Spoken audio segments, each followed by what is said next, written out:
Magandang araw mga mi, panibagong araw, panibagong recipe na naman nga ang ibabahagi ko sa inyo na pwede nyo nga mapagkakitaan kahit nasa bahay lang kayo. Ngayong araw nga ay papasarapin pa natin ang simpleng saging na saba na di mo nga aakalain sa una na saging lang pala. Gagawa nga pala tayo ngayon ng banana crunch mga mi. Tara, umpisahan na natin. Meron nga tayo ditong hinog na saging na saba. Iisa-isahin natin itong paghiwa-hiwalayin. Nugasan na nga pala natin ito at gumamit nga tayo ng gloves dito mga mi para nga siguradong malinis ang ating lulutuin. Pagkatapos naman natin dito, isa-isahin naman natin itong balatan. Bagay na bagay nga itong gagawin natin sa ating mga chikiting mga mi kasi nga bukod sa masustansya, ma-enjoy talaga nilang kainin ito dahil sa napaka-crunchy na luto nito. Lahat ko nga babalatan yan mga mi at hihiwain. Pero di ko nga lahat lulutuin yan kasi sobrang dami niyan para sa amin. Sabi ko nga ay bukas naman pang merienda namin. Pero kung plano nyo nga itinda mga mi, mas okay nga marami. Bali, hiwain lang nga natin itong lahat sa gitna. Paganda nga rin pala itong pagkakitaan. Kung naghahanap ka ng pagkakakitaan ay try mo na ito.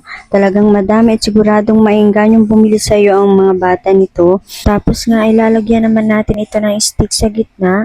Dahan-dahan lang nga tayo sa paglagay nito kasi nga baka kamay natin ay matusok. Siguraduhin lang nga natin na pantay ang pagkakalagay nito upang nga maiwasan ang pagkaputol nito habang niluluto. Mga kalahati nga rin ang nilagyan natin ng stick dyan. Di ko na nga nilahat yan. Ang importante lang naman maipakita sa inyo kung paano gawin at lutuin. Para nga sa butter mixture, kailangan nga natin ng 2 cups na harina, 1/3 cup na asukal. Haluin muna natin ito bago lagyan ng 1 and 1/2 cup na tubig. Tapos pag medyo okay na nga ang pagkahalo, susunod naman natin ilagay ang isang itlog. Pampasarap pa nga kasi ang itlog sa ating gagawin na butter. Tapos nga mga mi, lalagyan natin pala ito ng kalahating teaspoon na food color na kulay orange. Haluin lang nga natin ito para mawala ang buo-buo. Kung ganito na nga ang texture mga mi ay pwede na nga natin i-dip yung saging. Siguraduhin nga natin na balot ito ng butter para nga pag ginulong natin ito mamaya sa breadcrumbs ay kapit na kapit nga ito. Pagkatapos i-dip sa butter, ibalot na natin ito sa breadcrumbs. Siguraduhin pantay ang pagkabalot para mas malutong pag prinito natin ito mamaya. Ganito na nga pala mga may ang itsura pag naibalot na natin ito sa breadcrumbs. Napakaganda nga tignan. Tapos pwede na nga natin itong iprito. Magpapainit na nga tayo ng mantika dito sa ating lulutuan. Tapos kapag mainit na nga ang mantika, ay iisa-isahin na nga natin itong ilagay para iprito. Pagkatapos nga natin ilagay, ay babaliktarin naman natin ito para maging pantay nga ang pagkaluto nito.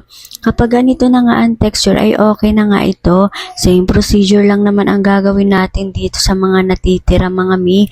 Ayan, napakadali lang naman gawin. Kung gusto mo nga kumita, madaming paraan at walang mahirap. Kung gusto mo talaga ang ginagawa mo, lahat ay kakayanin. Ayan, tapos na nga nating lutuin mga mi. Ang sunod naman nga natin dito mga mi, ay lalagyan naman natin ito ng margarine sa ibabaw at sa likuran. At iroroll nga natin sa asukal para nga mas lalong sumarap sa panlasa. Ayan, ganyan nga mga mi ang kinalabasan ng ating ginawang banana crunch. Kaya gumawa ka na rin ng iyo. Salamat sa panonood!